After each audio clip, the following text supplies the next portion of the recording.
C'est un séisme politique. Marine Le Pen est condamnée à 4 ans de prison, dont 2 fermes, et surtout à 5 ans d'inéligibilité. La chef de file du Rassemblement national ne pourra pas se présenter à l'élection présidentielle en 2027, Thomas Gut. Il est près de midi ce lundi lorsque la sentence tombe. 5 ans d'inéligibilité avec exécution provisoire, c'est-à-dire avec effet immédiat à l'encontre de Marine Le Pen pour détournement de fonds publics. Impossible pour la chef de file du Rassemblement national de se présenter pour la présidentielle de 2027. Une décision politique pour Benoît Candel, représentant du RN dans les Alpes-Maritimes.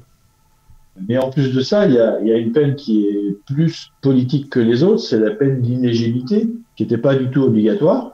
Et elle condamne Marine Le Pen pratiquement à ne pas pouvoir se présenter au suffrage des Français en 2027. Marine Le Pen a aussi été condamnée à 4 ans de prison, dont 2 fermes, aménagées sous bracelet électronique, et 100 000 € d'amende dans l'affaire des assistants parlementaires du Front National.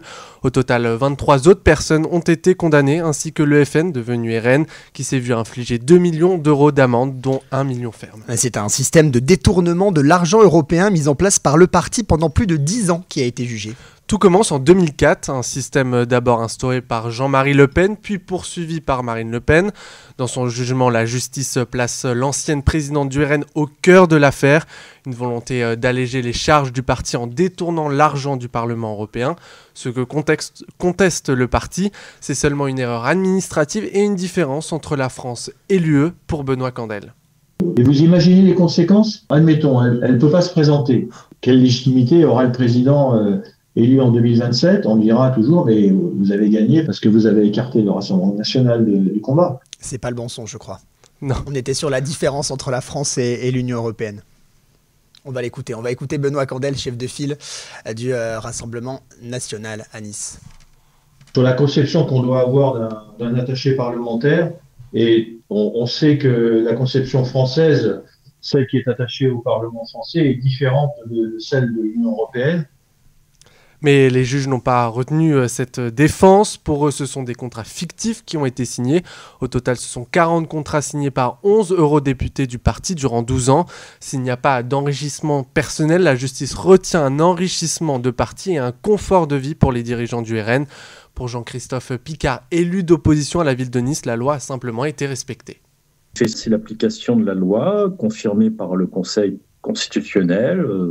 Les faits sont établis, sont graves.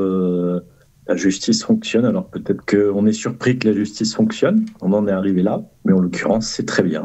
Et c'est une bonne nouvelle pour la démocratie de se débarrasser des élus indélicats. Alors on l'a bien compris, ce qui cristallise le débat, c'est l'exécution provisoire. Comment les juges l'ont justifié? Un risque de récidive, c'est le principal argument des juges pour justifier l'exécution provisoire associée à la peine d'inéligibilité. En cause, la défense de Marine Le Pen et de son parti qui conteste toujours les faits 10 ans après. C'est logique pour Jean-Christophe Picard. Et je ne vois pas pourquoi ça ne s'appliquerait pas au prétexte qu'il s'agit de Marine Le Pen qui est, semble-t-il, favorite ou en tout cas effectivement bien placée pour l'élection présidentielle. Mais la notoriété et les intentions de vote ne peut pas évidemment être une raison pour pouvoir magouiller tranquillement. Marine Le Pen a annoncé faire appel de cette décision. La date du procès a déjà été fixée au début de l'année 2026 pour une décision attendue à l'été, soit 9 mois avant l'élection présidentielle. Une accélération du temps judiciaire assez exceptionnelle et rare dans ce genre d'affaires.